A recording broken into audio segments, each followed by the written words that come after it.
우주와 천지 만물을 창조하시고 인간 세상을 지금까지 운영해 오신 하나님 아버지 감사합니다. 오늘 저희들에게 하나님 말씀을 함께 나눌 수 있는 시간을 허락해 주시고 이곳으로 모아주셔서 더욱 감사드립니다. 어제는 노아의 홍수를 통해서 사람들이 죄악이 있을 때 하나님께서 심판하셨음을 함께 나누었습니다. 오늘은 주로 이스라엘 역사를 통해서 하나님 앞에 사람이 어떤 모습이어야 하는가를 함께 나누고자 합니다. 이 시간 함께 해주셔서 하나님의 거룩한 뜻만이 나타날 수 있도록 처음부터 끝까지 인도하여 주옵소서. 이 모든 말씀 우리를 사랑하시는 예수 그리스도 이름으로 감사하며 기도드렸습니다. 아멘. 안녕하세요. 오늘은 세 번째 시간입니다. 좀 전에도 제가 기도 중에서 말씀드렸던 것처럼 오늘은 죄와 심판, 그 중에서 이제 어제 이런 거 했잖아요. 에덴 동산에서 불순종함으로써 이제 사람이 죽게 되고, 그 다음에 전 지구에 걸친 노아의 홍수, 물심판이 있었다는 거, 그 다음에 바벨탑 사건으로 애국어가 생겼다는 것과 소돔과 고모라에 문란한 것으로 인해서 불심판이 있었다. 지금은 이제 죄와 심판 다섯 번째로요, 이스라엘의 멸망, 그리고 전 세계의 흩어짐, 디아스포라에 대해서 함께 하나님 말씀을 나누는 시간을 갖도록 하겠습니다. 오늘은 이제 이스라엘 역사를 주로 다뤄보려고 해요. 이스라엘은 하나님의 성민, 거룩한 백성이에요. 그리고 하나님께서는 이스라엘 민족을 하나님께서 일방적으로 선택하셨거든요. 그래서 선민이라고도 해요. 그런데 하나님께서 이스라엘을 선택한 이유가 많은 다른 민족보다 수가 많아서가 아니라 적은 민족이기 때문에 이스라엘을 선택했다는 거예요. 작은 민족을 선택해서 그들이 할 수 없는 일을 그 배후에서 역사하시는 하나님께서 그 일은 하나님이 이루셨구나, 이것을 보여주기 위해서 작은 민족을 선택했다는 거예요. 이것이 이제 신명기 7장에 나와 있는 말씀이고요. 그 작은 민족을 선택하기 위해서 첫 번째 조상을 하나님께서 딱 골랐어요. 그 사람 이름이 아브람인데 나중에 열국의 아버지라는 뜻으로 아브라함으로 이름이 바뀌죠. 하나님께서 바꿔주신 거예요. 하나님께서는 그를 가나안 땅으로 우르라고 하는 곳에서, 우르는 오늘날 터키 남단이나, 아니 터키가 아니죠, 이라크 쪽 저 밑에에서 위로 다 이렇게 올라와서 가나안으로 오게 만든 거예요. 하란을 거쳐서 오게 했는데, 하나님은 그 아브라함에게 이런 약속을 해주셨어요. 특혜죠, 어떻게 보면은. 너를 축복하는 자에게는 내가 하나님이 축복하고 너를 저주하는 자에게는 내가 저주한다. 그래야 아브라함이 존재하게 될 것이고 아브라함이 번성할 수 있을 거잖아요. 아브라함을 통해서 하나님께서 많은 후손을 거느리게 하고 많은 민족을 퍼뜨리려고 하는데, 아브라함이 탁 죽어버리면 하나님의 계획이 무산돼 버리잖아요. 그러니까 아브라함이 번창할 수 있게끔 아브라함을 도와주는 사람에게는 당연히 복을 주고 아브라함을 저주하는 자에게는 저주를 내리겠다. 그리고 땅의 모든 족속이 너 아브라함을 통해서 복을 받을 것이다라고 약속을 해주셔요. 이 약속은 나중에 아브라함의 후손으로 태어나는 예수 그리스도를 통해서 모든 사람에게 임할 복을 미리 말씀해 주신 거라고 볼 수 있어요. 여기 보시면 어제도 말씀드렸죠. 그저께요. 여기가 이스라엘 땅이에요. 빨간데 제가 이렇게 움직이는데 여기가 이스라엘 땅이거든요. 이곳에서 아브라함이 여기쯤에서 이렇게 해가지고 여기쯤에서 이렇게 위로 올라가서 이렇게 내려가서 가나안 땅에 간 거예요. 아브라함이라고 하는 사람은 첫 번째 사람인 아담부터 시작하면은 아담의 19대 손이에요. 그리고 어제 주인공 노아로부터 따지면은 10대 손이에요. 절대적인 시간으로 따지면 아브라함이 태어났을 때는 천지가 창조되고 나서 아담이 만들어지고 나서 1056년이 됐었고, 노아의 홍수가 있을 때는 1656년, 즉 태어나서 500살일 때 홍수가 온 거죠. 그것을 이렇게 보시면은요, 노아 홍수는 아담이 태어나고 나서 1656년에 홍수가 있었고, 이거 500년 전에 노아가 태어났다는 것을 알 수가 있어요. 그리고 이 아브라함의 아버지는 데라였고, 아브라함은 아담부터 시작했을 때 2008년쯤 됐을 때 이 땅에 태어난 사람이에요. 이것은 성경에 나오는 연대기를 그대로 더해서 산술적으로 계산한 거예요. 여기 보시면은 아브라함의 후손은, 첫 번째 아브라함은 첩이라고 해야지 되죠. 종이었었던 첩을 통해서, 하갈이라고 하는 첩을 통해서 이스마엘을 낳았고요. 그 다음에 나중에 약속의 자손 이삭을 낳게 돼요. 하나님은 이 이삭을 통해서 하나님의 후손을 결정한 거예요. 이삭이 에서와 야곱이라고 하는 쌍둥이를 낳았는데, 에서는 하나님의 축복을 가볍게 여겼고, 야곱은 하나님의 축복을 간절히 사모했던 사람이에요. 하나님의 축복이 야곱에게 갔고, 야곱의 이름을 이스라엘로 하나님께서 바꿔주신 거예요. 그러니까 야곱아 이렇게 부를 때도 있고, 어떤 때는 이스라엘아 이렇게 부를 때도 있어요. 이스라엘은 사람의 이름이에요. 야곱의 이름이 이스라엘로 바뀐 거죠. 즉 이삭의 아들 야곱을 이스라엘로 불렀어요. 그런데 나중에는 이 이스라엘이라고 하는 이름이 나라의 이름도 되고 민족의 이름도 돼요. 그리고 현재도 또 이스라엘이라고 하는 나라의 이름이 되기도 하고, 민족도 이스라엘 민족 또는 유대 민족이라고 하는 민족의 이름도 현재 되고 있죠. 이 야곱 이스라엘은 12아들을 낳고 딸 하나를 낳았어요. 그래서 그 아들 12를 이스라엘 12지파라고 말하는 거죠. 이 야곱, 즉 이스라엘은 아내가 하나, 둘, 셋, 네 명이었어요. 그래서 각각 이 아내들에게 있어서 여기 적어 있는 숫자는 몇 번째 아들인가를 나타내는 거예요. 그가 가장 사랑했던 아내는 라헬이에요. 라헬에서 낳은 요셉을 가장 사랑했죠. 이런 걸 우리가 편애라고 그러잖아요. 하나님께서, 이 야곱, 즉 이스라엘이 요셉을 편애해서 다른 아들들은 밖에 나가서 양치는 일도 시켜먹고 이를 부려먹는데, 이 요셉은 색동옷을 입혀가지고 집에서 이렇게 잔심부름이나 시키고 형들 뭐하고 있는지 가서 알아보고 와서 보고하는 그런 일을 주로 시켰던 것 같아요. 그러니까 형들이 불만이 있었겠죠. 그런데 그 불만이 이렇게 위로 올라가는 거, 고조된다고 그러잖아요. 고조된 이유가 있는데, 그게 뭐냐면은 이 요셉이 꿈을 꿨어요. 이 꿈을 하나님께서 주신 거예요. 꿈을 꿨는데 곡식단이 12단이 있는데 11번째 단한테 나머지 11단이 절을 하더라. 그러니까 형들이 바보가 아닌 이상 알죠.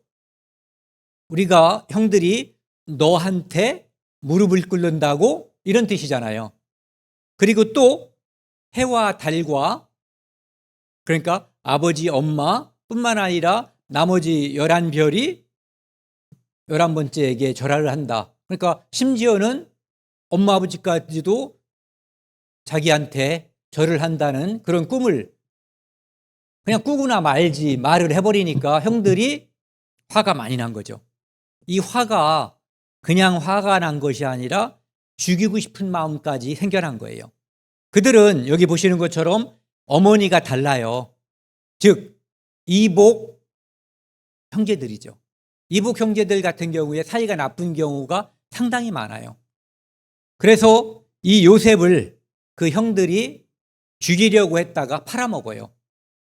어디로 팔아먹냐면 애굽, 오늘날의 이집트로다가 팔아먹은 거예요. 노예로.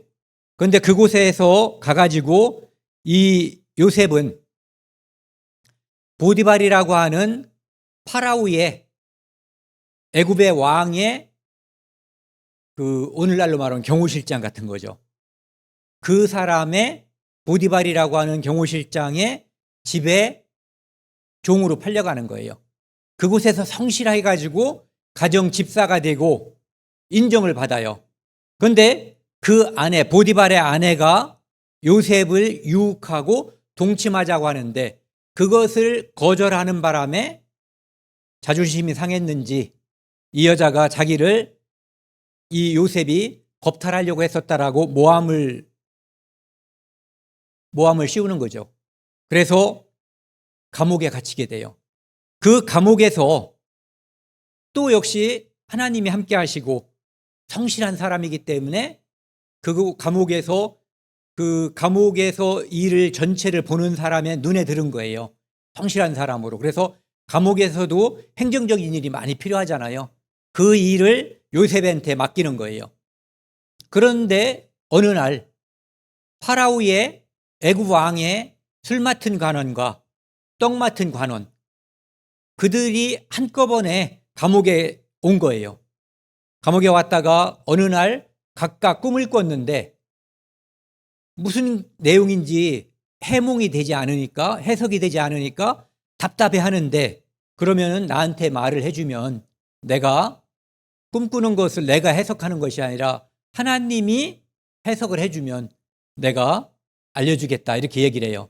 그래서 먼저 이 술 맡은 관원이 꿈을 이야기하거든요. 그러니까 그것은 3일 만에 석방된다는 뜻이다. 그러니까 당신이 석방돼서 옛날 그 자리에 올라가면 내가 여기에 억울하게 옥살이하고 있다는 것을 파라오 왕에게 말해서 나 좀 석방시켜달라고 청원, 부탁을 하는 거죠.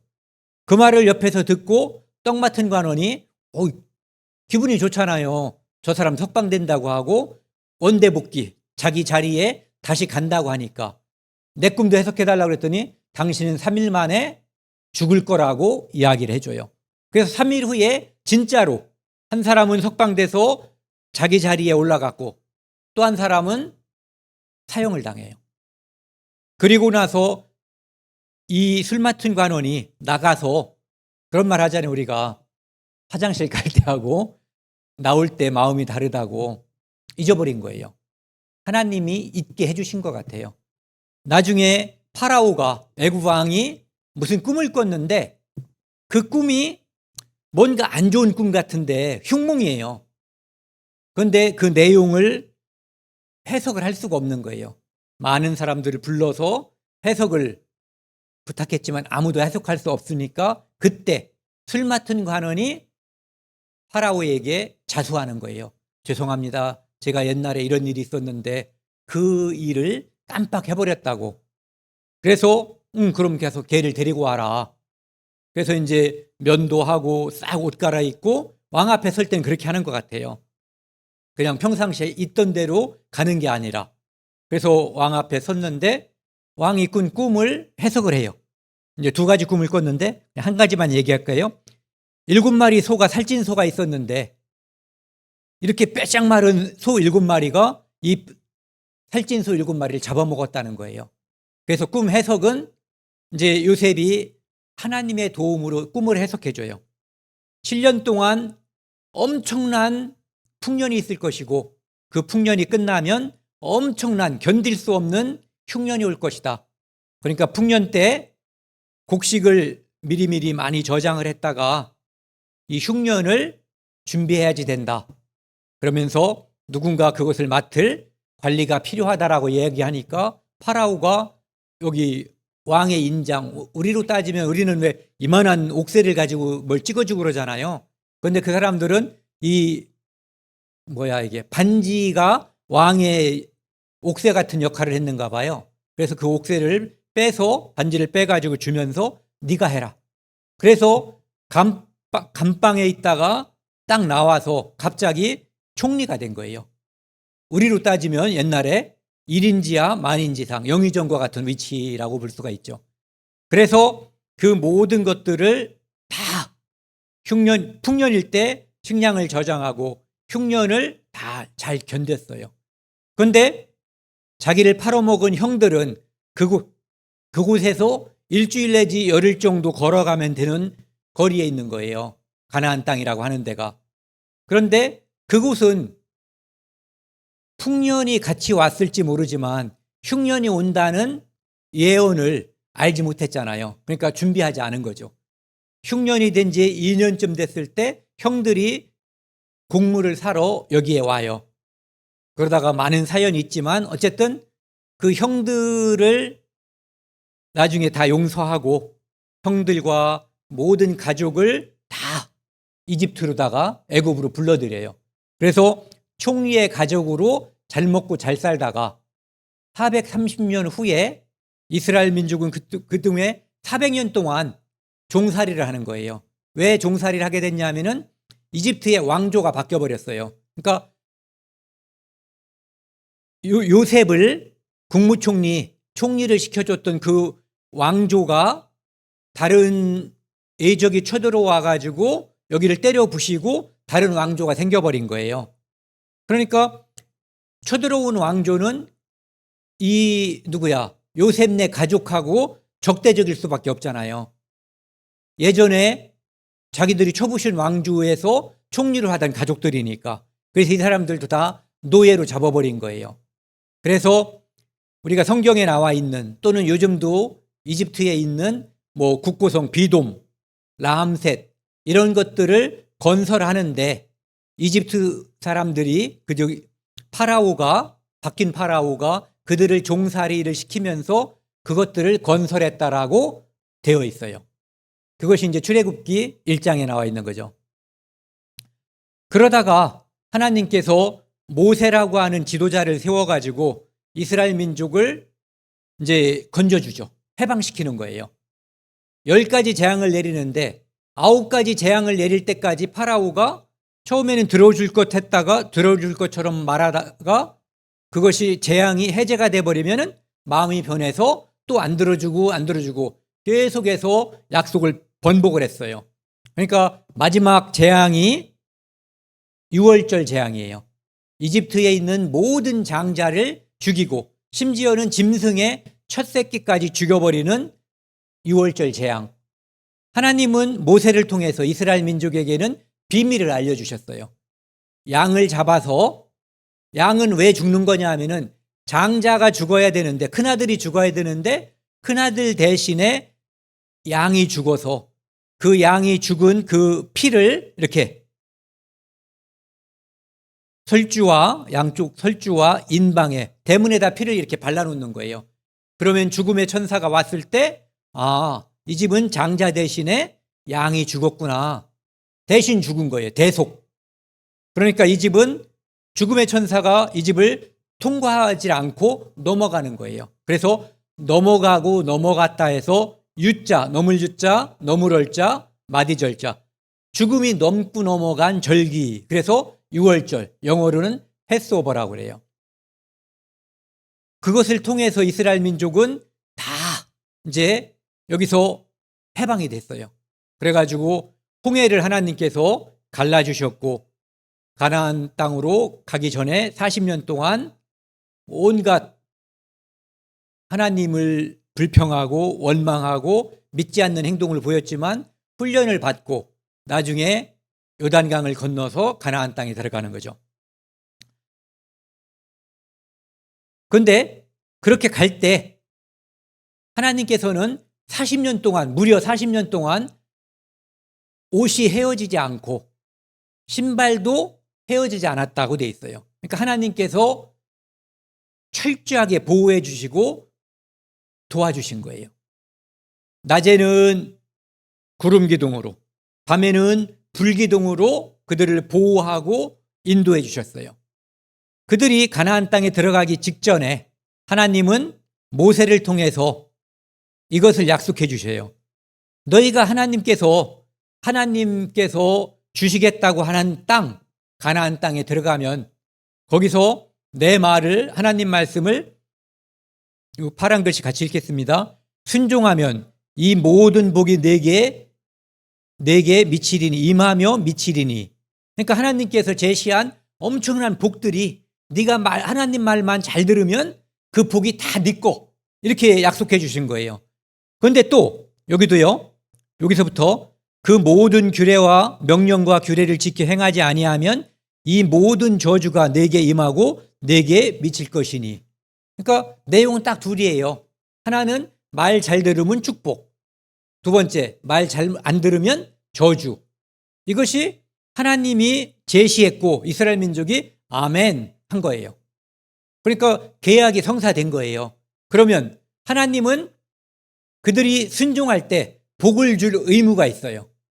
불순종하면 하나님께서 그들을 치시는 거죠. 저주 불행하게 만들 책임이 있는 거예요. 왜? 그래야만 계약이 제대로 이루어지는 거거든요. 너 혼난다고 말해놓고 아무리 애가 말을 안 듣고 엉망진창 어른들 뺨도 때리고 어른을 입에 이런 얼굴에다가 침을 뱉어도 막 웃고 그러면 애가 교육이 돼야 안 돼요. 안 되는 거예요. 그래서 약속대로 약속을 지키는 것이 하나님을 하나님으로 인정하게 되는 거거든요. 그래서 여기 모세가 이제 성경을 창세기, 출애굽기, 레위기, 민수기, 신명기를 기록했거든요. 그러니까 이때부터 성경에 기록된 거예요. 그래서 오늘은 이 모세 때부터 시작을 해가지고 하나님 말씀을 하나님께서 미리 예언을 하는 거예요. 미래에 이렇게 될 것이다. 많은 예언자들, 선지자들이 예언을 하죠. 때가 되면 그것이 이루어지는 거예요. 그것을 볼 건데 놀라운 것은 그 예언들이 우리가 사는 이 시대에 이루어지고 있는 것들도 많이 있다는 거죠. 우리가 사는 이 시대에도. 이스라엘이 이제 이스라엘 땅에 들어갔어요. 아까 들어갔다고 했잖아요. 출애굽해서 들어가서 사사 시대를 거쳐요. 사사는 이스라엘의 임시 지도자예요. 예를 들어서 어떤 민족이 쳐들어오면은 갑자기 하나님께서 어떤 특정한 사람을 지도자로 세워요.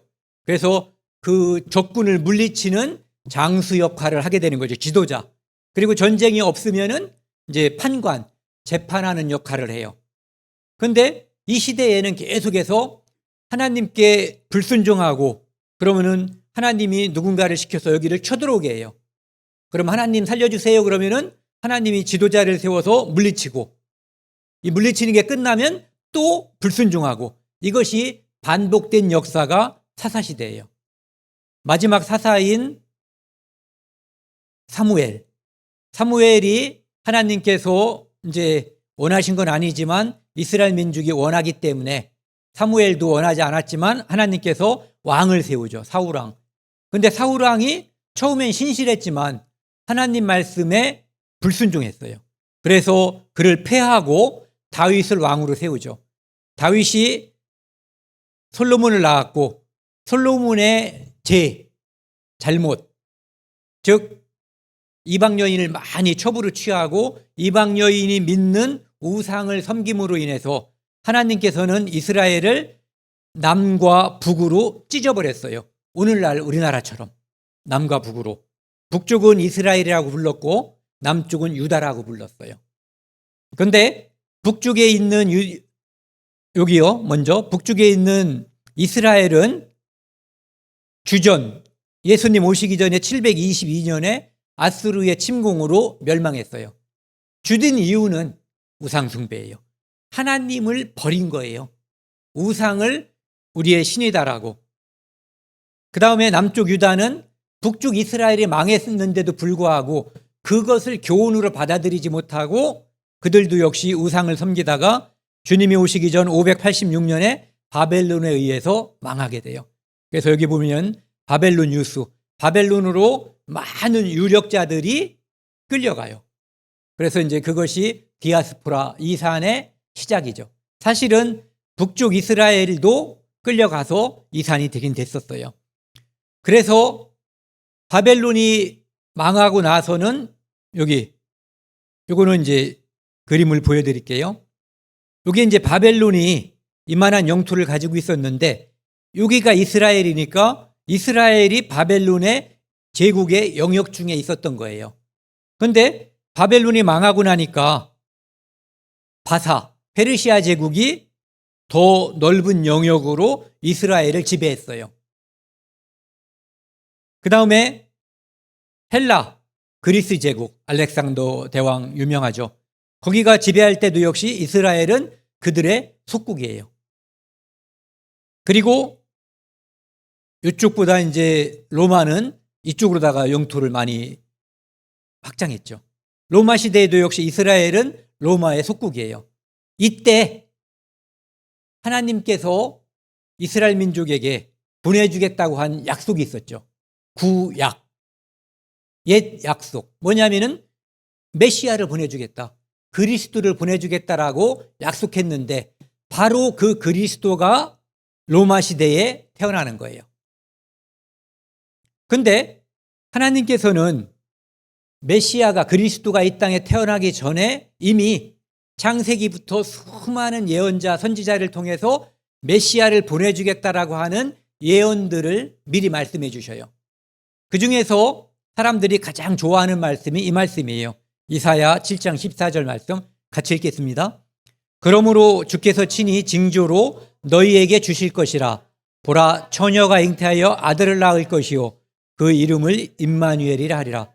예수님이 탄생하기 약 700년 전에 이사야라고 하는 선지자를 통해서 징조를 주겠다는 거예요. 어떤 징조? 징조는 사건이 아니라 그 사건이 일어나기 전에 먼저 보여주는 게 징조잖아요. 그 징조로 처녀가 아기를 낳을 수 있어요, 없어요? 못 낳는 거예요. 그런데 처녀가 잉태해서 아들을 낳을 거라는 거예요. 그러니까 전무후무한 일이 벌어지는 거죠. 그런데 그 이름을 임마누엘, 하나님이 우리와 함께 계시다. 그분은 하나님이시다 이런 얘기예요. 즉 하나님이 처녀의 몸을 빌어서 이 땅에 오신다. 이렇게 예언을 해 주신 거예요. 그리고 미가서에서는 이것도 역시 예수님이 오시기 전에 한 700년 전에 미가라고 하는 선지자를 통해서 그 그리스도, 그 메시아는 베들레헴에서 태어나는데 그는 그의 근본은 상구의 태촌이라. 즉 창조주라는 거예요. 창조주가 처녀의 몸에서 아들로 태어날 것을 미리 말씀해 주신 거예요. 그런데 그 창조주는 드디어 이 땅에 태어났어요. 신약 성경, 신약은 옛 약속이 이루어진 것이 신약이잖아요. 즉 그리스도의 탄생부터 시작하는 거예요. 뭐냐면 마태복음 1장 1절에 아브라함과 다윗의 자손 예수 그리스도의 계보, 족보라 이렇게 나와 있어요. 즉 이 계통, 혈통을 통해서 예수님이 이 땅에 태어났다 이런 얘기예요. 근데 이스라엘 민족은 예수님이 이제 공생애라는 말을 쓰잖아요. 침례 요한, 세례 요한의 침례를 받고 세례를 받고 그때부터 본격적인 활동을 시작해요.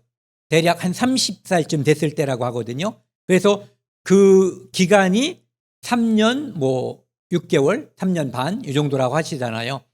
그런데 이스라엘 민족은 예수님이 공생의 기간 동안에 죽은 자를 살렸죠. 무리를 걸었어요. 바람에게 잔잔하라 하니까 바람이 멎고 파도가 잔잔해졌어요. 오병이어 사건, 오병, 떡 덩이 5개, 물고기 2마리를 가지고 5,000명을 먹이고 12바구니를 채울 정도로 이적을 베풀어 주셨어요. 병든 자는 수도 없이 고쳐주셨어요. 성경에 기록된 것만도 많아요. 그러니까 사람들이 이분이 우리가 그렇게 기다렸던 메시아려니 했어요. 그리고 그분이 예루살렘 성에 입성할 때 드디어 우리의 메시아가 로마를 때려 부시고 우리를 독립시켜 줄 거라고 모세처럼 이스라엘 민족을 애굽에서 건져주는 그 역할을 할 거라고 생각하고 막 박수치고 할렐루야 다 했어요. 그런데 이분은 로마를 때려 부시는 일에 관심이 없어요. 심지어는 사람들이 물어봤어요. 로마 사람들한테 세금을 바칠까요? 그랬더니 동전을 내놓으라고 하더니 여기에 있는 그림을 보여주면서 여기에 이제 황제의 화상 얼굴이잖아요. 그러니까 하나님 것은 하나님에게, 그 다음에 가이사의 것은 가이사에게.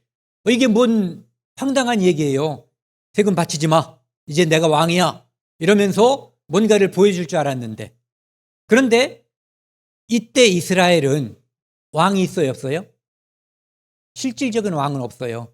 로마의 속국이기 때문에 총독이 와서 통치하고 있고 위임 통치를 하고 있었죠. 누구에게? 헤롯 왕. 이것은 진짜 왕이 아니라 분봉왕이에요. 로마가 너 우리가 힘을 실어줄 테니까 우리가 직접 다스리면 얘들이 계속, 이스라엘 민족은 곧 죽어도 로마가 됐든 뭐가 됐든 다 개라고 생각하는 거예요. 우리는 하나님의 선민, 너희들은 개. 그러니까 힘이 없어도 개의 말을 듣고 싶겠어요? 안 듣겠어요? 그러니까 계속 반란 일으키고 그런단 말이에요. 그런데 그 당시에는 그래서 실질적인 이스라엘 민족의 통치자들은 누구였냐면 대제사장이에요. 그런데 예수님은 대제사장의 권위를 꺾어버렸어요. 그러니까 자기들이 부를 축적하는데, 그 다음에 이스라엘 민족을 자기들이 지금까지 다스려왔던 것처럼 다스리는데 가장 지장이 있는 사람이 누구냐면 예수님이에요. 예수예요. 그래서 죽여야지 되는데 많은 백성들은 그를 메시아로 여기고 따른단 말이에요. 그러니까 뭔가 백성들도 찬성할 만한 거리를 잡아야지 돼요. 그래서 무슨 이런저런 증인들을 세워가지고 잡범처럼 했는데 재판관인 빌라도가 내가 조사해봤더니 그건 죄가 없어. 3번이나 죄 없음을 선언해버려요. 그러니까 이제는 그가 자기 자신을 하나님의 아들이라고 했다. 이것은 신성모독, 하나님을 모독하는 거라는 거예요. 그래서 죽여달라고 빌라도에게 엄청나게 압력을 넣은 거예요. 빌라도는 생사람을 죽일 수는 없잖아요. 근데 계속해서 반란이 일어날 것 같으니까 그러면은 내가 너희들에게, 그날이 무슨 날이었냐면 유월절 날이에요. 그래서 유월절 날은 특별 사면제도가 있었어요.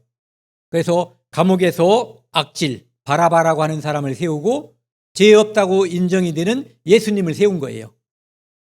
백성들에게 누구를 풀어주고 누구를 죽일까 물어보니까 당연히 빌라도는 예수는 죄 없는 분, 이 바라바는 악질. 그러니까 당연히 예수가 석방될 것을 가정하고 선택을 요구한 건데, 대제사장과 종교 지도자들이 백성들을 선동해서 예수를 죽이고 바라바를 풀어달라고 이야기를 한 거예요. 그리고 그 당시에 이스라엘 민족은 메시아가 와서 자기들을 해방시켜 주기를 바랬는데, 여기 나와 있는 것처럼 메시아가 먼저 고난을 받고 그 후에 영광을 받을 것이라고 하는 것을 그 사람들은 생각하지 못했어요. 그러니까 이사야 53장에 나와 있는 고난받는 예수 그리스도가 나와 있지만 스가랴서에 보면은 영광의 만왕의 왕으로서 이 땅에 오시는 하나님의 모습이 나와 있단 말이에요.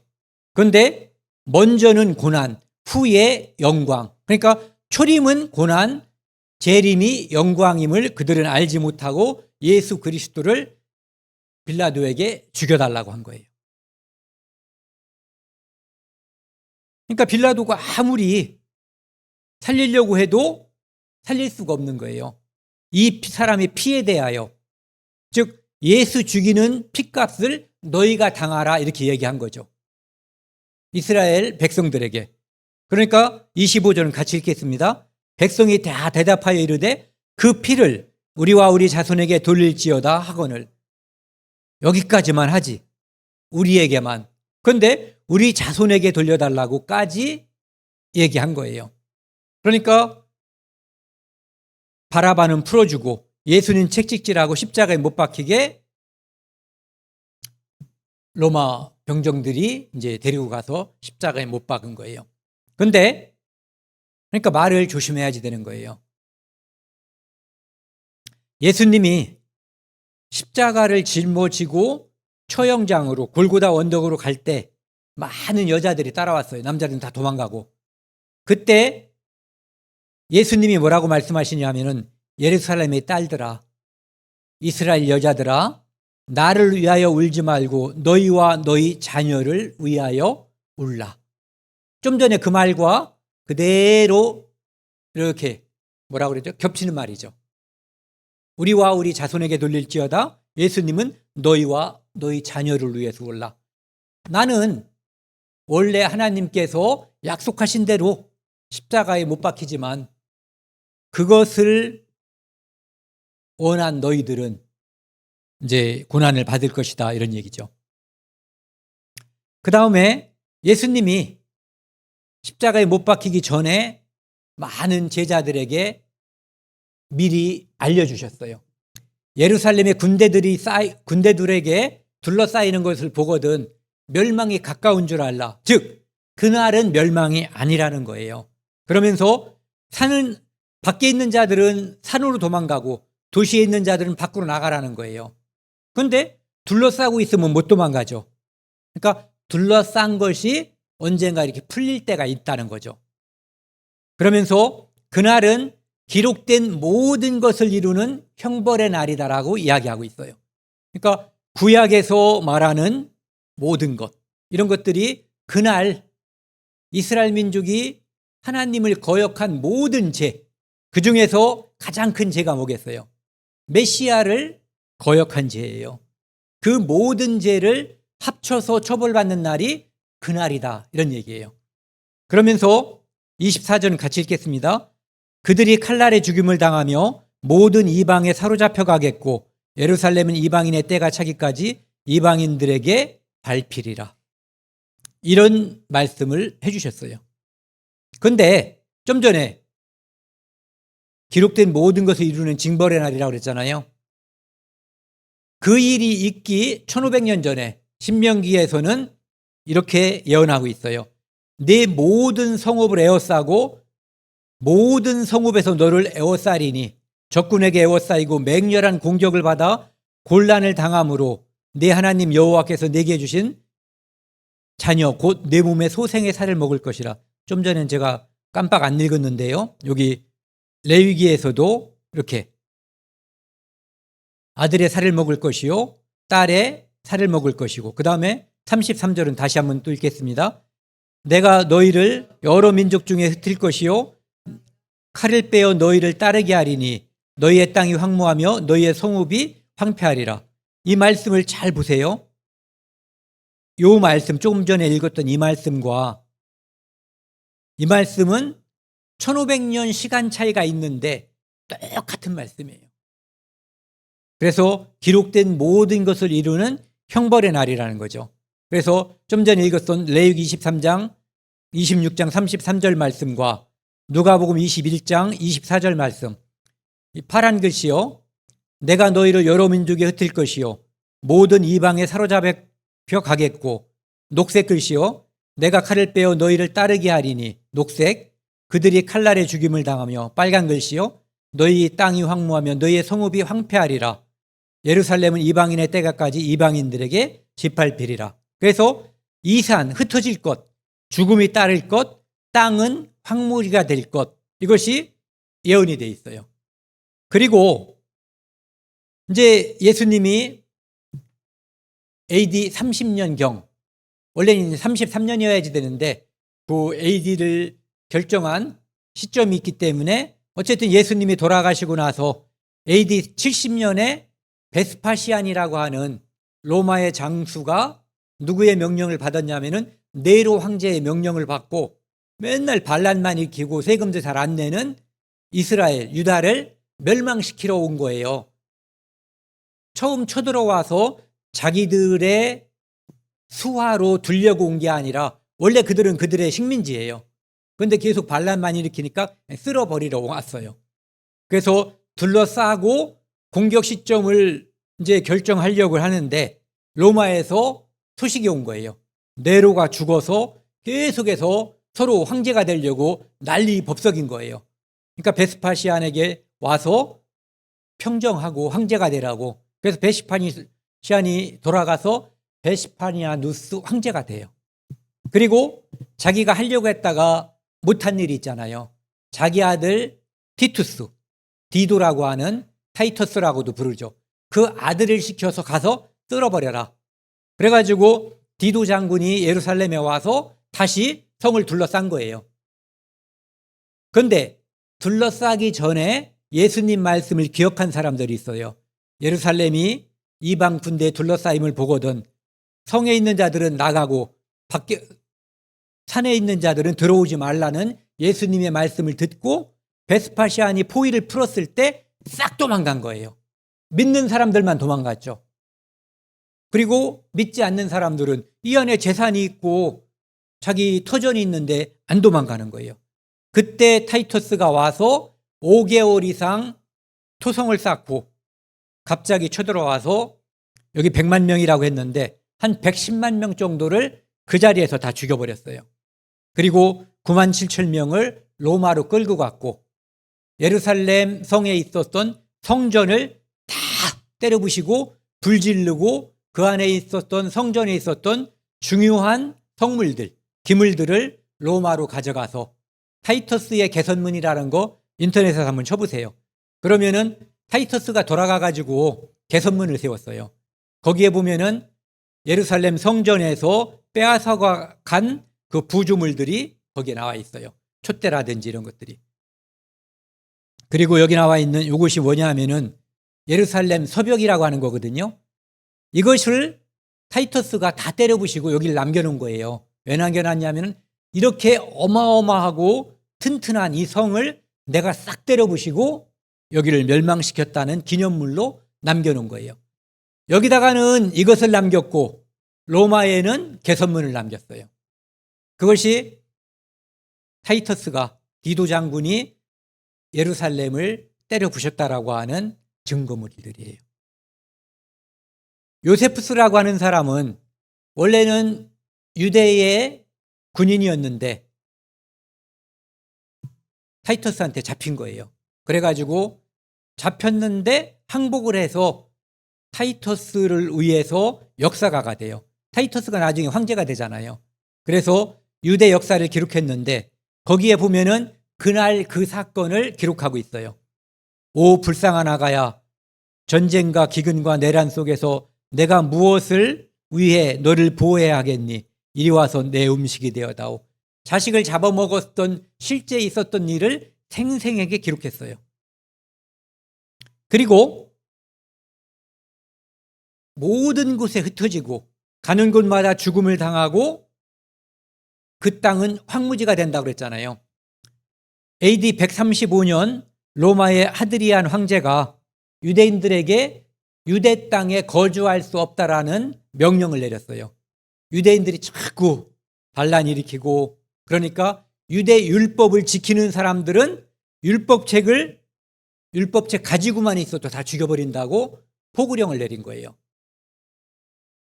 그래서 예루살렘도 도시 이름을 엘리야 카피톨리나로 바꿔버렸고 이 땅에는 유대인은 살 수 없다라고 해서 다 그곳에 조금 살던 사람들도 다 흩어지게 만들었어요.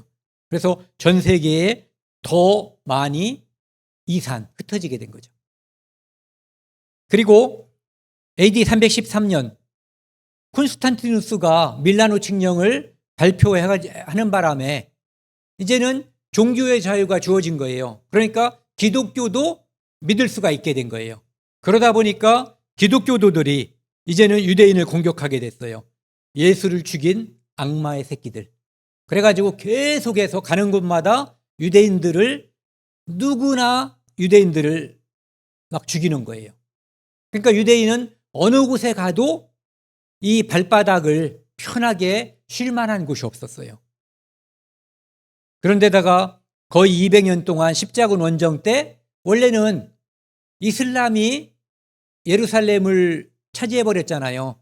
그래서 거기를 탈환한다고 갔지만 실제로 돌아다니면서 닥치는 대로 유대인들을 다 죽여버렸어요. 아까 말씀드린 그대로. 예수를 죽인 악마의 새끼들.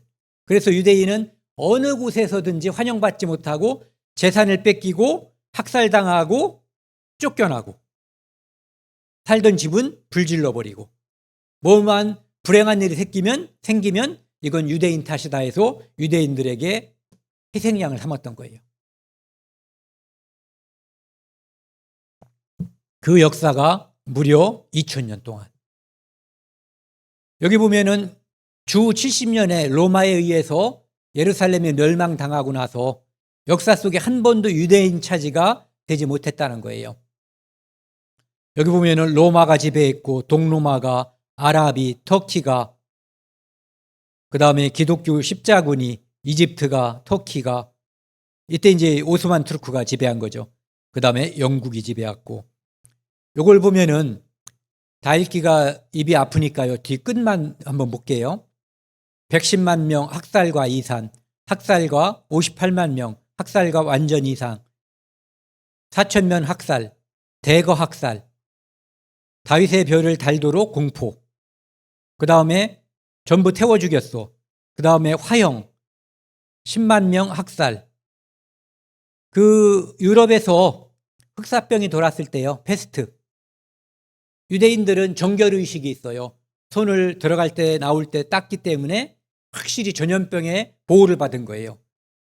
우리 가족들은 다 죽는데 유대인들은 안 죽어. 그러니까 저놈들이 우물에 독 걸렸다라고 하는 죄를 씌워가지고 유대인들을 또 엄청나게 학살했어요. 대량 학살.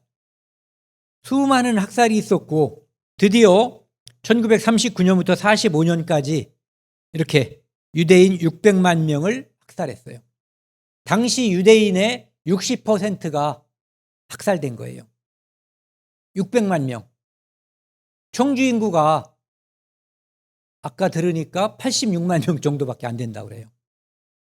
600만 명을 누가 계산을 했는데 서울에서 부산까지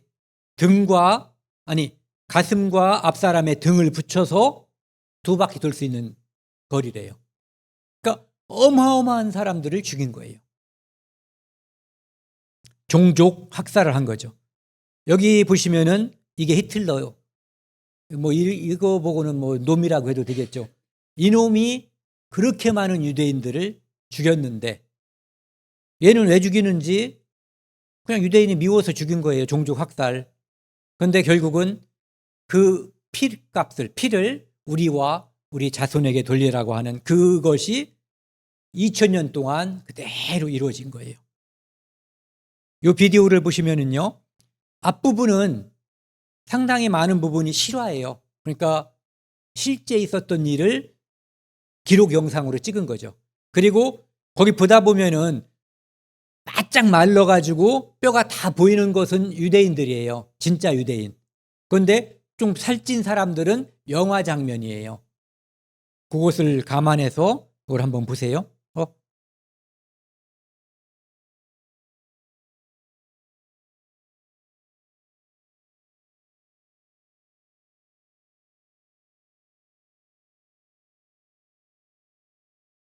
레이저 포인트?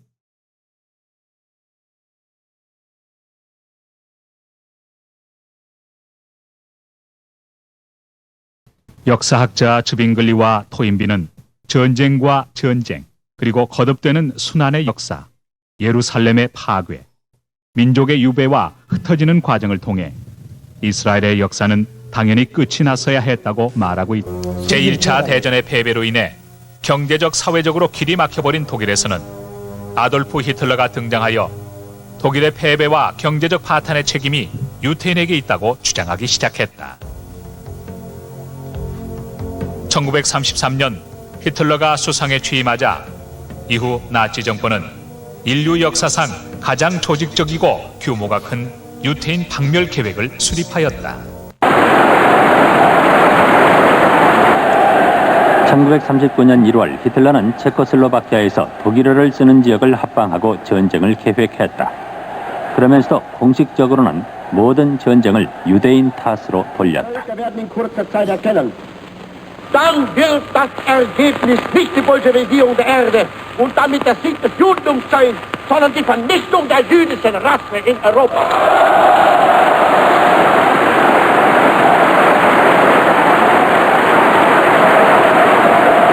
이건 세계 제2차 대전이 아니라 엄청난 종족 전쟁이라고 큐링은 말했다. 전쟁이 계속되면서 나치는 여러 나라에서 유대인들을 탄압했다. 유대인들은 다윗의 별을 달고 다녀야 했고, 폴란드에서는 빈민굴에서만 살아야 했다. 그곳에서부터 인간 토살 작업은 시작됐다.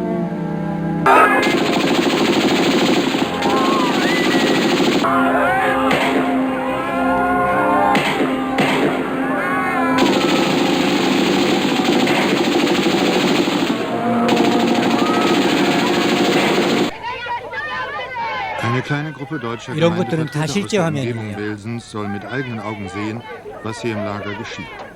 Und ein britischer Offizier hält ihnen eine Rede. 너무 많이 죽여서 묻지도 못하고 다 태우지도 못한 거예요.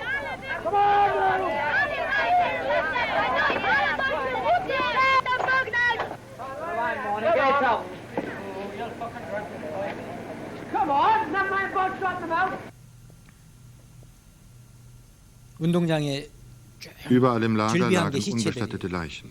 모든 Tausende 수용소에 oder 10.000. Manche seit vielen Wochen.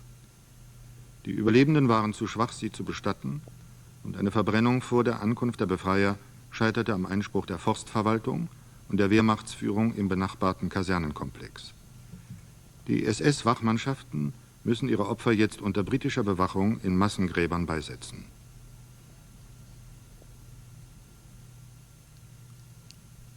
Häftlinge an Entkräftung und Seuchen.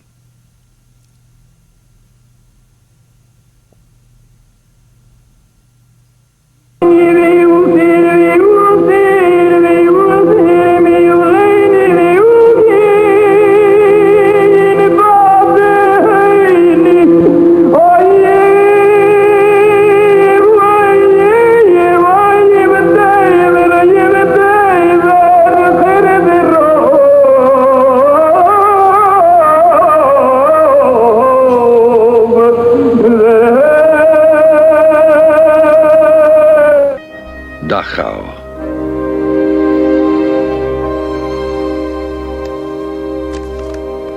Sachsenhausen.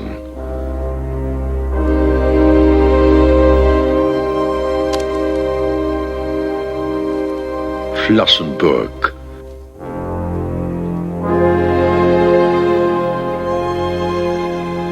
Bergen-Belsen.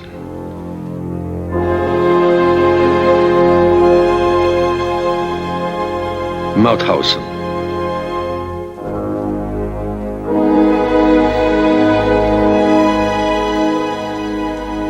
Ravensbrück.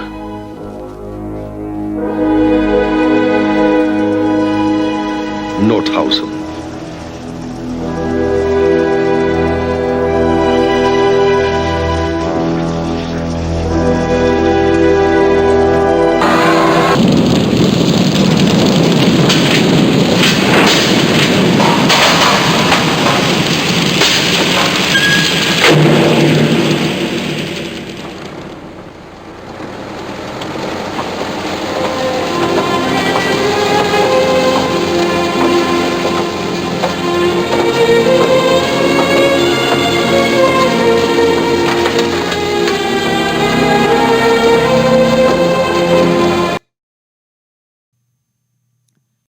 이 이스라엘 민족이 이제 2000년 동안 2000년이라고 하면 엄청난 시간이잖아요.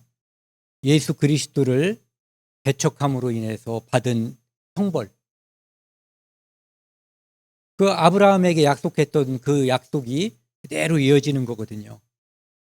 그리고 하나님 말씀을 순종하면 축복이 임하고 순종하지 않으면 이제 저주가 임한다는 것. 하나님 말씀 중에 많은 율법이 있고 그렇지만은 그 중에서 가장 중요한 게 뭐냐면은 예수 그리스도를 우리가 구세주로 받아들이는 거거든요. 나를 구원하러 오신 그분을 밀어내버리면은 나에게는 구원이 아니라 멸망, 심판이 오는 거예요. 이스라엘은 그걸 모르고 그 피를 우리와 우리 자손에게 돌려달라고 한 거거든요. 그러니까 인생에 있어서 2000년이라고 하는 것은 아주 장구한 역사예요. 그것처럼 예수 그리스도를 구세주로 영접하지 못한 사람에게 임할 영원한 지옥의 형벌을 이 땅에서 이스라엘 민족을 통해서 하나님은 실물 교훈으로 보여주신 거예요. 여기 보면은 이 사진들은 그 가스실에서 죽은 사람들이 남긴 유품 중에 들어있었던 그 사진들이에요. 그들에게도 한때는 이 사람들은 다 연기로 사라진 사람들이에요. 한때는 행복한 시절이 있었다. 추억의 사진들. 하나님을 하나님으로 인정하지 않는 사람, 예수님을 예수 그리스도로 구세주로 인정하지 않는 사람은 그들에게 인간의 존엄성을 기대할 수가 없는 거예요. 아까 우리가 본 그 화면에서 유대인들은 인간의 존엄성이 전혀 없어요. 마치 시장에서 닭을 잡아놓은 것처럼 사람의 시신을 그냥 쌓아놓고 태울 수가 없으니까 그냥 불도저에다가 밀어붙여가지고 다 파묻기도 전에 연합군들이 들어와서 아까 그 모습들이 보여진 거예요. 그러니까 예수님을 배척한 사람에게는 인간의 존엄성이 인정받을 수 없는 거예요. 그것을 유대인의 역사 2000년을 통해서 우리가 바라볼 수가 있는 거죠. 2000년 역사, 학살의 역사, 이것은 아까 말씀드린 것처럼 예언, 말씀을 하나님께서 미리 말씀하시고 그것이 성취된 거예요. 마태복음 27장 25절에 우리 그 피를 우리와 우리 자손에게 돌릴지어다. 누가복음 23장 28절에 너희와 너희 자녀를 위하여 울라. 그 다음에 레위기에서는 자기 죄와 조상의 죄로 해잔하게 될 것을 이야기하고 있어요. 어떤 사람이 이런 말을 했어요. 온 바다가 잉크로 채워져 있고 온 세계의 갈대가 펜이며 온 세계인이 글을 쓴다 해도 유대인이 받은 박해를 모두 쓰기 어렵다. 아까 화면에서 본 것은 아주 2000년 동안 보여준 것 중에 약간 몇 년이죠? 39년부터 45년, 6년 동안 히틀러에 의해서 600만 명이 죽은 것을 집중적으로 보여주려 했어요. 그런데 예루살렘이 함락될 때부터 시작해서 오늘날까지 유대인들이 전 세계에 흩어져서 학살당한 그것을 한 개인의 역사를 막 기록한다면 여기 있는 것처럼 바닷물도 부족하고 모든 갈대가 다 부족할 것이다라고 이야기하고 있는 거예요. 그런데 하나님께서는 이스라엘 민족을 전 세계에 흐트러뜨리고 그들의 바람대로 원하는 건 아니었겠죠. 그런데 그들은 하나님께 약속을 한 거예요. 그 피를 우리와 우리 자손에게 돌려달라고. 그들은 전 세계에 흩어졌지만 하나님께서는 때가 되면 그들을 회복시켜줘요. 바로 이 회복시키는 일이 이 두 분 어르신들은 아까 말씀드린 이스라엘 민족이 그 형벌당하는 그 시대에도 살아오신 분들이에요. 그런데 우리는 그거는 이제 모르고 이스라엘 민족이 그 땅으로 돌아와서 하나님의 축복을 받는 이 시간들을 우리가 함께 보고 있는 거예요. 이제 지금부터는 좀 전에는 죄와 심판을 보여드렸잖아요. 지금은 은혜로 회복되는 거예요. 뭘 잘해서 회복시켜주는 것이 아니라 하나님이 때가 되면 그들을 회복시켜준다라고 약속해 주셨어요. 그래서 하나님의 약속에 따라서 그들이 회복되는 것을 보여드릴게요. 신명기 4장. 이 신명기는 이스라엘 민족이 가나안 땅으로 들어가기 전에 기록된 거예요. 그러니까 아직 나라를 차지하지도 못했고 텐트 속에 살 때인데 뭐라고 얘기하냐면은 이 모든 일이 내게 임하여 환난을 당하다가 엄청난 환난을 당할 것을 미리 하나님을 아시고 기록한 거예요. 끝날 그러니까 이스라엘 민족이 그 땅으로 돌아오면 하나님이 정하신 끝날이 가까워지는 거예요. 끝날에 내가 내 하나님 여호와께로 돌아와서 그의 말씀을 청중하리니 하나님 말씀을 청종할 날이 가까워진다는 거예요. 31절 같이 읽겠습니다. 내 하나님 여호와는 자비하신 하나님이라. 그가 너를 버리지 아니하시며 너를 멸하지 아니하시며 내 조상들에게 맹세하신 언약을 잊지 아니하시리라. 그곳으로 돌아오게 해준다라고 하나님은 약속을 해주셨고 그 약속을 잊지 않고 지키겠다는 거예요. 여기 보시면 환난을 당하다가 회복되는데 내가 저 말고 하나님께서 하셨다는 거예요. 이것은 우연히 이루어진 일이 아니라 하나님이 미리 말씀하셨고 말씀하신 그것이 예언이 성취된 것을 성경 기록을 통해서 보여준다는 얘기예요. 그러니까 여러 민족 중에 흩으실 것이 아까 예언이 돼 있잖아요. 그런데 이제는 고토, 이스라엘 땅, 가나안 땅으로 돌아올 것. 한국으로 돌아오면 안 돼요. 중국으로 가도 안 돼요. 고토 이스라엘 땅으로 돌아가는 거예요. 칼을 빼어 너희를 따르게 함. 그러니까 학살을 당하고 약해서 학살을 당하는 거예요. 그런데 이제는 강한 나라가 돼요. 아무도 깜볼 수 없는 나라가. 그 다음에 땅이 황무하고 너희의 성읍이 황폐화돼. 그 땅이 엉망이 되거든요. 황무지가 돼요. 그런데 에덴 동산처럼 된다는 거죠.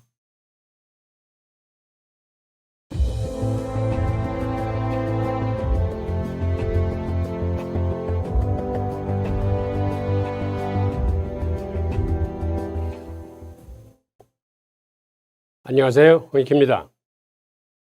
역대 노벨상 수상자 4명 중 1명이 유대인입니다.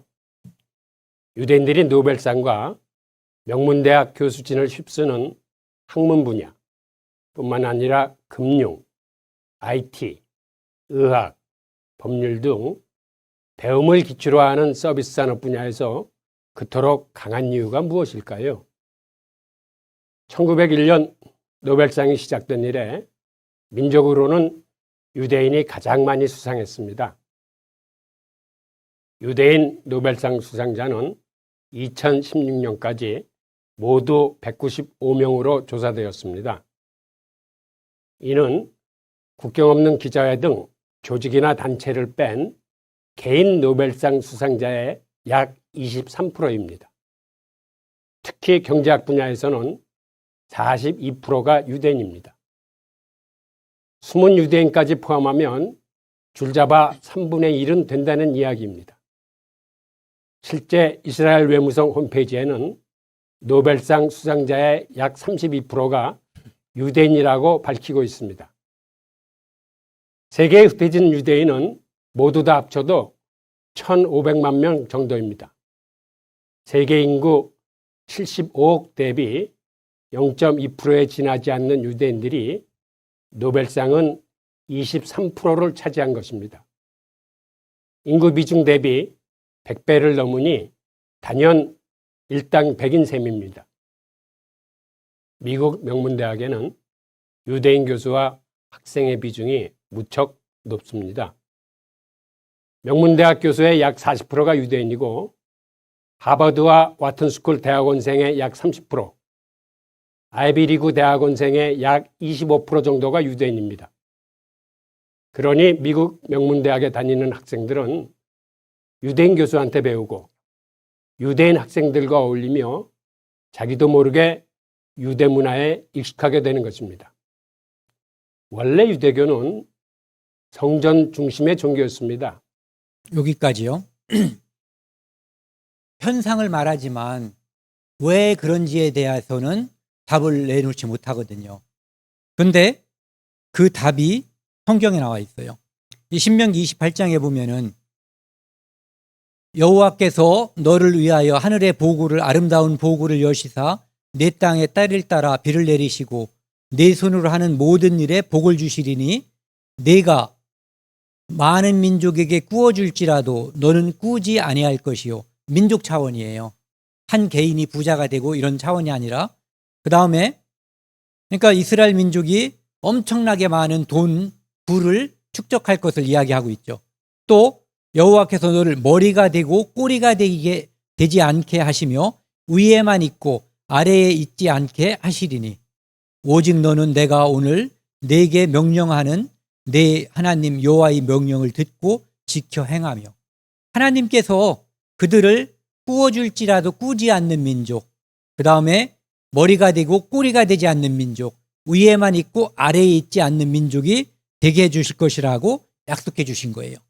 또 하나님께서는 이스라엘 민족에게 엄청나게 많은 돈 벌 수 있는 재능을 줬는데 하나님께서 미리 말씀해 주셨어요.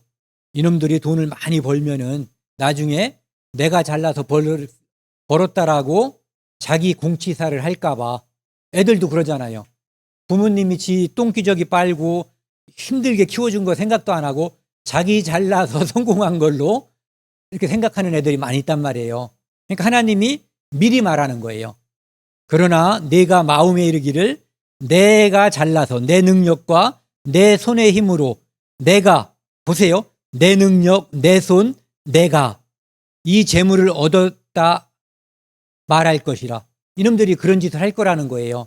그런데 내 하나님 여호와를 기억하라. 그가, 하나님이 내게 재물 얻을 능력을 주셨음이니라.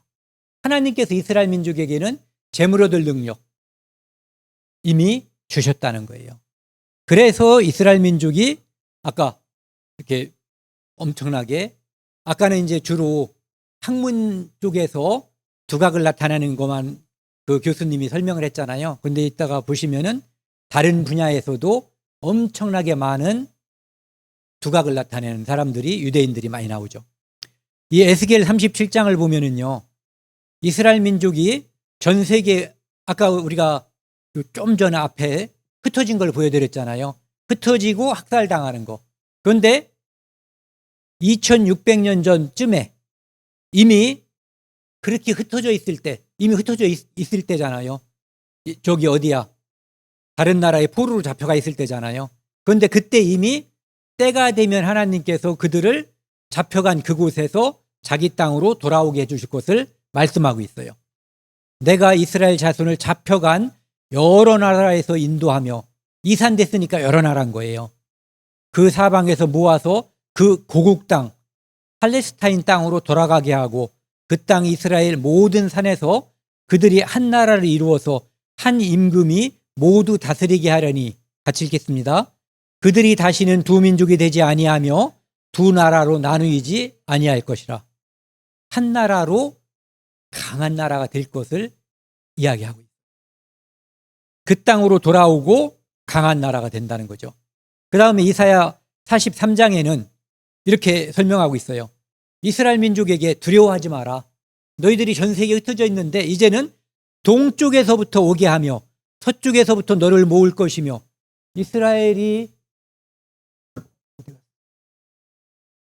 한 바퀴를 돌려도 안 보이네요.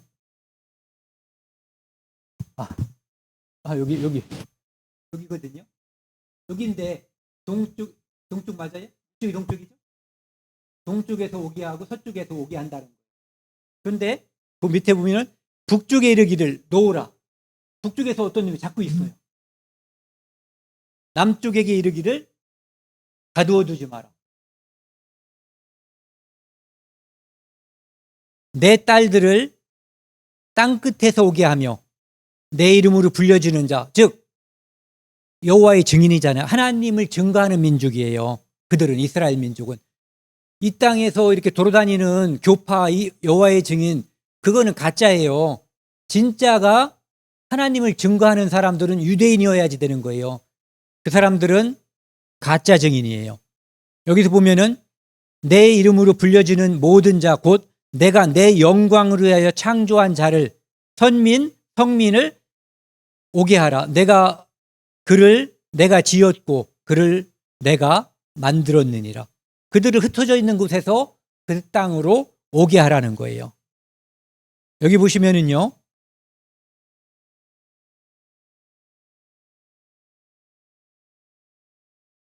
여기가 이스라엘이에요. 수직으로 쫙 거버리면은요, 북쪽은 모스크바가 나오고 남쪽은 이디오피아가 나와요. 역사적으로 이 두 나라에서, 여기서 서쪽과 동쪽은 아무도 이스라엘 민족이 그 땅으로 돌아오는 것을 막는 사람들이 없었어요. 그런데 소련과 이디오피아에서 잡아놓고 보내주지 않았어요.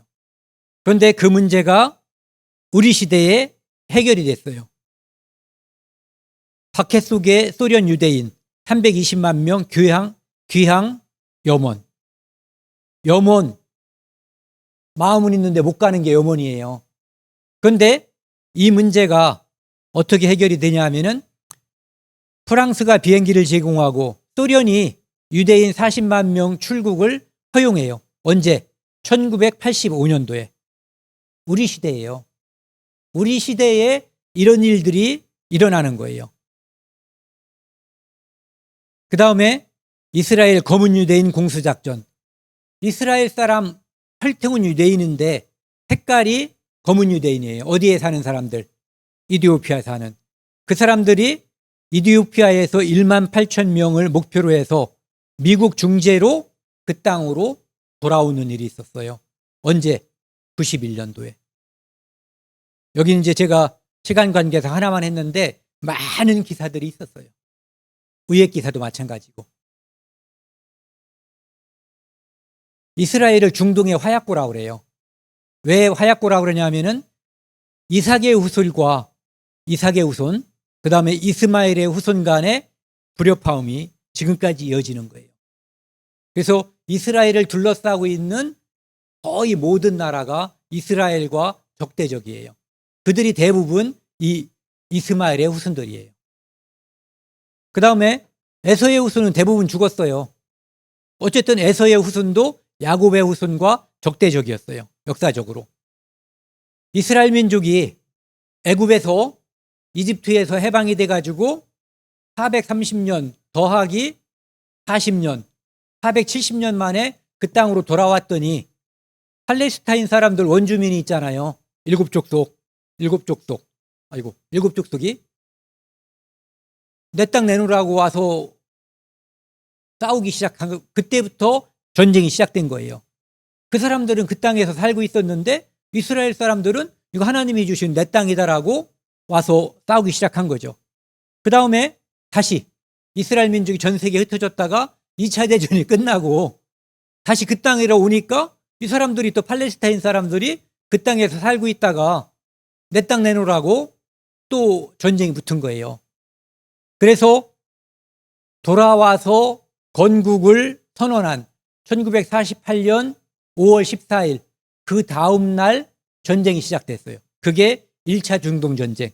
여기 있는 것처럼 1차, 2차, 3차, 4차 지금 하마스의 침략을 5차라고 치자면 모든 전쟁에서 4차까지 기적의 승리를 했어요. 이스라엘이 전쟁에서 이겼어요. 그리고 하마스가 작년 10월 며칠 날이죠? 10월 7일 날 쳐들어갔다고 돼 있는데 괜히 쳐들어갔다는 생각이 들 거예요, 아마. 어쨌든 이것도 이스라엘이 승리할 거예요. 왜? 성경을 바탕으로 우리가 판단해 보자면 그래요. 이사야 43장에 보면은 좀 전에 제가 말씀드렸죠. 나 여호와가 말하노라 너희는 바로 이스라엘 민족이 하나님의 증인이에요. 나의 증인. 나의 종으로 택함을 입었나니 이는 너희가 나를 알고 믿으며 내가 그인 줄. 누구? 이스라엘의 선택하신 분, 천지만물을 창조하신 분. 그인 줄 깨닫게 하려 함이라. 나의 전에 지음을 받은 신이 없었느니라. 나의 후에도 없으리라. 그러니까 이 온 세상의 신은 여호와 하나님 한 분뿐이라는 거예요. 그럼 저 귀신들은 뭐냐? 그것들은 아무것도 아니라는 거예요. 신경 쓰지 않아도 될 만한 아무 존재도 아니라는 거죠. 하나님만 참신, 창조주 하나님이라는 거예요. 여기 11절 같이 읽겠습니다. 나 곧 나는 여호와라. 나 외에 구원자가 없느니라. 구원자는 오직 여호와 하나님 한 분뿐이신 거예요. 에스겔 36장, 아까 37장을 읽었잖아요. 그들의 행위대로 심판하여 온 나라에 흩뜨렸다 그랬잖아요. 가는 곳마다 죽음이 임했고. 그러니까 사람들이 이렇게 얘기했어요. 아이고 저놈들 하나님 믿는다더니 하나님 죽었나 봐. 하나님 이름이 이스라엘 민족이 전 세계에 흩어져서 죽어가고 학살을 당하는 바람에 하나님 이름이 더러워진 거예요. 그런데 여러 나라에서 더럽힌 내 거룩한 이름을 하나님이 아꼈다는 거예요. 아끼려면 어떻게 해야지 돼요? 그들을 다시 영광스럽게 해서 그 땅으로 보내서 그 땅에서 하나님이 살아계심을 다시 한번 증명하는 거예요. 에스겔 36장. 내가 너희를 여러 나라 가운데서 인도하여 내고, 보세요. 여러 나라에 흩어져 있는 거예요. 여러 민족 가운데서 모아 데리고 고국 땅으로 들어가서 그 땅, 팔레스타인 땅으로 돌아가는 거예요. 같이 읽겠습니다. 내가 너희 조상에게 준 땅에서 너희가 거주하면서 내 백성이 되고 나는 너희 하나님이 되리라. 지금 이 일이 벌어지고 있고 계속 진행 중이에요. 우리 시대에 이 일이 벌어지고 있는 거예요. 그들은 1948년 5월 14일 날 독립이 됐어요. 독립을 선언했죠. 그리고 1차, 2차, 3차, 4차 대전이 벌어졌고 주변국들과 다 이겼어요. 에스겔 36장에 보면은 아까 그 땅이 황무하게 됐다고 그랬잖아요. 그런데 그 황무하던 땅이 보세요. 전에는, 이제는, 이 두 가지를 집중해 주세요. 전에는 이랬고 이제는 이렇게 됐어요. 전에는 지나가는 자의 눈에 황폐하게 보이던 그 황폐한 땅이 장차 경작이 될지라. 사람들이 이르기를 이 땅이 황폐하더니 이제는, 같이 읽겠습니다. 에덴 동산같이 되었고 황량하고 적막하고 무너진 성읍들의 성벽과 주민이 있다 하리니, 계속 같이 읽게요. 너희 사망 남은 이방 사람이 나 여호와가 무너진 곳을 건축하며 황폐한 자리에 심은 줄 알리라. 나 여호와가 말하였으니 이루리라. 하나님이 이렇게 미리 말씀하셨고, 언제? 2600년 전에 미리 말씀하셨고 그대로 이루어지고 있는 거예요. 그 이루어지고 있는 걸 영광스럽게도 우리 시대에 우리 눈으로 직접 보고 있는 거예요. 이 뉴스를 저는 어렸을 때부터 계속 들었어요. 우리 아버지가 관심이 많아가지고 어렸을 때부터 그런 얘기를 많이 해줬어요. 한국 사람들은 전쟁을 하면 부자들, 잘난 사람들은 다 돈 빼돌리고 도망가는데 이스라엘 사람들은, 제가 어렸을 때 들은 얘기예요. 자기 땅으로 돌아온다는 거죠. 그게 이스라엘 사람들이 인간성이 좋아서 그런 게 아니라 하나님이 그들을 모으시는 거예요. 자, 보세요. 이렇게 황폐했던 그 땅이, 이스라엘이 지금 이렇게 바뀌었어요. 식량 자급률이, 사막을 가꾼 그 땅에서 식량 자급률이 95%. 우리나라는 아무 데나 꽂으면 싹이 나잖아요. 거기는 아무 데나 꽂는다고 싹이 안 나요. 그런데 우리나라는 식량 자급률이 26%예요. 이스라엘이 사막에서 농업국가로 성공했다는 거 아세요? 이스라엘의 주 산업이 농업이에요. 그러니까 우리가 기적이라고 하는 거예요. 하나님이 이루셨다고. 에덴 동산처럼 됐다라고 말하는 거죠. 이렇게 이스라엘을 가면 그 구글을 통해서 지도를 보시면은 여기를 돌려보시다가 사막 가운데에 있는, 이 주변은 다 사막이잖아요. 이스라엘만 파랗고 그 주변은 다 황무지예요. 지금 보시면 그래요. 이렇게 바뀌었어요. 이렇게. 어떤 사람이 참 재밌게 찍었죠. 여기를 찍었는데 나중에 이렇게 변한 것을, 여기를 찍었는데 나중에 이렇게 변한 것을 찍은 거예요. 자, 보시면은요. 에스겔 37장은 전 세계에 흩어져서 다 죽은 것처럼 보였던 이스라엘 민족을 해골바가지, 이 뼈가 다 썩어서 다 흐트러진 뼈로다가 비유하고 있어요. 그러니까 가망성이 전혀 없는 거죠. 우리가 무덤을 열었더니 거기에 뼈가 드글드글한데 저한테 누가 하나님이 물어보면은, 야, 이 뼈가 살겠냐? 대답해보라 그러면, 이 에스겔은 주께서 아시겠나이다 이렇게 대답했는데 저 같으면 이게 어떻게 살아요 하고 반문할 거예요. 그런데 여기 그게 나와 있는 거예요.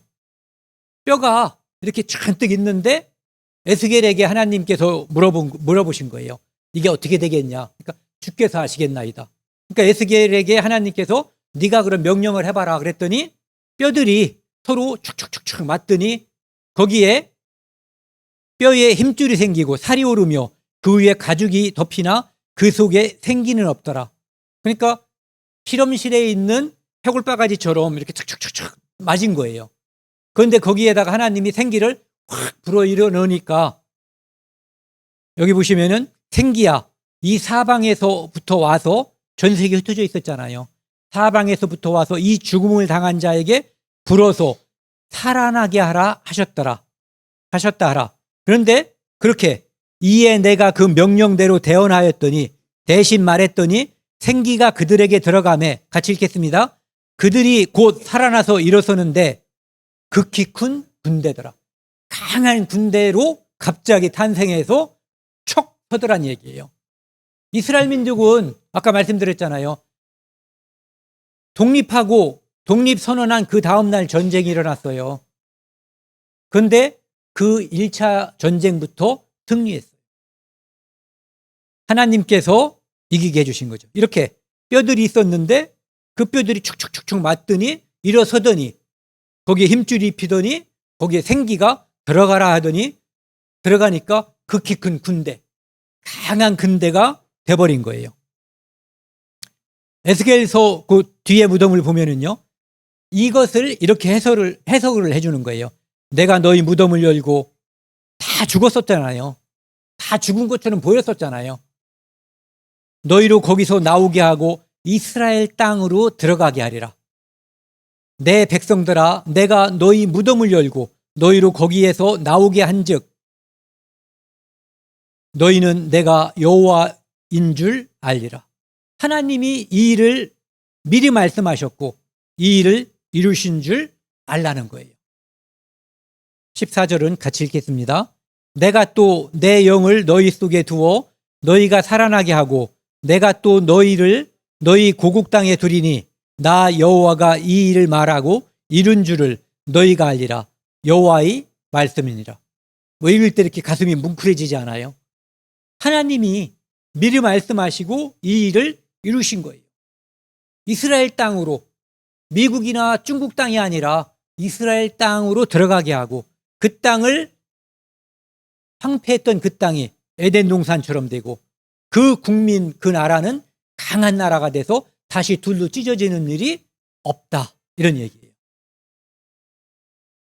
여기 보시면은요, 이스라엘이 원자폭탄, 수소폭탄을 수십 개 보유하고 있다는 거예요. 세계 7번째로 폭탄, 그냥 폭탄 말고 핵폭탄이 많다는 거예요. 그리고 2% 미국 유대인이 미국을 쥐락펴락한다는 거예요. 여기 재미난 그림이 있어요. 이게 여기 요 숫자를 주목해 주세요. 1909년도에 라이프 퍼블리케이션이라고 하는 잡지 시사 만화예요. 1909년.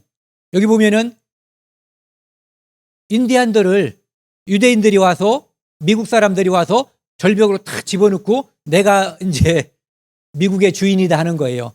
그런데 미국 사람들을 절벽에다 놓고 유대인들이 뻥 차버리고는 미국의 주인은 나다 그런다는 거예요.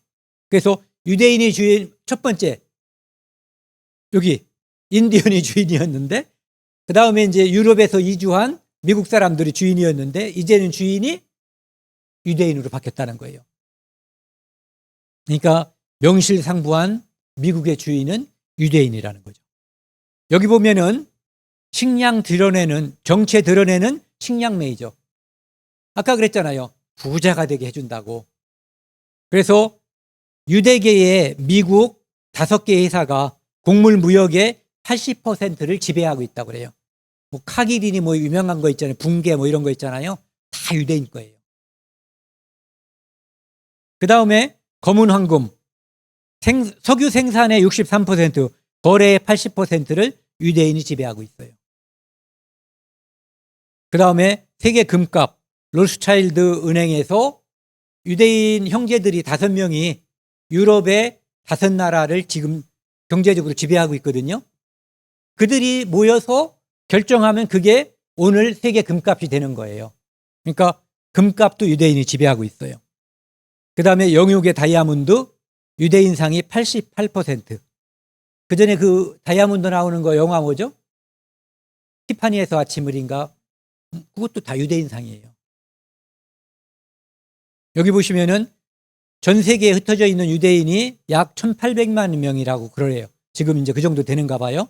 그런데 세계를 쥐락펴락한다는 거죠. 아까도 그러잖아요. 실제로는 32%가 유대인들이 노벨상을 탔다라고. 이스라엘 외무성에서는 그렇게 자료를 가지고 있다는 거예요. 여기 있는 유대인들, 과학계통에 아인슈타인, 보아, 페르미, 란트슈타인, 오펜하이머, 음악 이런 사람들, 미술 이런 사람들, 여기 나오는 사람이나 뭐가 무슨 뜻인지 모르면 이게 유명하지 않아서 그런 게 아니에요. 내가 상식이 부족해서 그런 거예요. 다 세계 최고인 사람들이에요. 그 다음에 정치계, 경제계, 사상계. 저는 요거를 보면서 저희가 고등학교 다닐 때 국민윤리 배울 때 이 사람들 없으면 서양사 부분이 없어지는 거예요. 네. 이 노벨상 받은 많은 문학가들도 마찬가지고요. 이스라엘 땅이 이제 여기가 이스라엘이에요. 이렇게 여기에 1947년도에 노란 데가 팔레스타인이고 이 뭐지 황색 이게 이제 이스라엘이에요. 47년도에. 그런데 여기 보시면은 48년도에 독립을 했고요. 그다음 1차 중동 전쟁이 48년 5월 14일 날이 독립했는데 15일 날 전쟁이 일어난 거예요. 그런데 이겼어요. 이 영토를 보면은 처음에는 팔레스타인이 다 차지했었잖아요. 20년대에. 47년도에는 좀 전에 보여드린 것처럼 팔레스타인이 더 적게 차지했죠. 그런데 그 후에 지금은 이거보다도 훨씬 더 줄어들었어요. 이스라엘이 압도적으로 많이 차지하고 있죠. 여러 번의 전쟁에 걸쳐서 이렇게 이 3차 중동전 때 보면은 이스라엘 한 나라하고 교전국이 이만큼이에요. 이것도 이긴 거예요. 이렇게 4차 중동 전쟁도 몇 나라가 쳐들어왔지만 이겼죠. 이 3차 중동 전쟁 때, 6.1 전쟁 때 모세 다얀 장군이 있잖아요. 이스라엘 사람들에게 그런 얘기를 했대요. 우리에게는 신무기가 있다고. 그러니까 아직 발표되지 않은 대단한 무기가 있는 줄 알고 생각한 거예요. 나중에 이제 전쟁이 이기고 나서 우리 신무기가 뭐냐 이렇게 물어보니까 모세 다얀이 읽어준 성경 말씀. 내가 산을 향하여 눈을 들리라. 나의 도움이 어디서 올까? 나의 도움은 천지를 지으신 여호와에게서로다. 요게 신무기였다라고 이야기했다고 그래요. 그 다음에 모세 다얀이 이 전쟁이 끝나고 나서 아까 이스라엘 서벽 있잖아요. 거기에다가 쪽지를 껴가지고 기도하면서 종이 쪽지를 집어넣는데 그 말씀이 시편 118편 23절 말씀. 이는 여호와께서 행하신 것이요 우리 눈에 기이한 바로다. 요 성경 말씀을 거기다가 집어넣었다는 거예요. 즉 이 모든 전쟁은 하나님, 여호와 하나님께서 주관하셨고 그분이 우리를 이기게 하셨다고 하는 것을 이야기하는 거죠. 마지막 장면입니다. 이스라엘을 보면, 유대인을 보면 하나님이 보여요. 그리고 우리 시대에 보여주기 때문에 하나님께서 정하신 인류의 시계가 어디까지 가 있는가 우리가 대강 알 수가 있다는 거죠. 그래서 이스라엘 역사를 우리가 살펴보는 이유는 이것을 보면 하나님께서 아까 마지막 때 이스라엘을 돌아오게 한다고 그랬잖아요. 그것을 보면은 우리가 하나님께서 정한 시계가 가까워졌다라는 거. 우린 때는 몰라요. 하지만 가까워지는구나, 가까워졌구나 하는 것을 알 수가 있는 거죠. 여기까지 하겠습니다. 오늘 좀 늦었네요. 함께 기도하시겠습니다. 하나님 아버지, 이스라엘 역사를 통해서 이스라엘 민족이 하나님께 범죄하고 하나님께 저주를 받고, 하지만 하나님께서는 이스라엘 민족을 끝까지 사랑하셔서 그들을 이스라엘 땅으로 모아주시고 강한 나라가 되게 해주시고, 또 영광스럽게도 우리 시대의 그 모습을 보게 함으로써 우리가 하나님을 믿는 믿음이 더욱 강건하고 커지게 해주셔서 감사드립니다. 우리는 하나님 말씀을 순종하고 특별히 예수 그리스도를 우리의 구세주로 받아들임으로써 하나님께서 주시는 가장 큰 축복을 얻을 수 있도록 우리 마음을 열어주시고 축복을 허락해 주십시오. 이 모든 말씀을 우리를 사랑해 주시는 예수 그리스도 이름으로 감사하며 기도드렸습니다. 아멘.